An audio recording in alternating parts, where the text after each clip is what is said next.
रोवेले बझनिया कहिया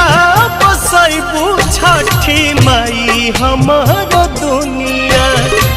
ऐसन सुनर फल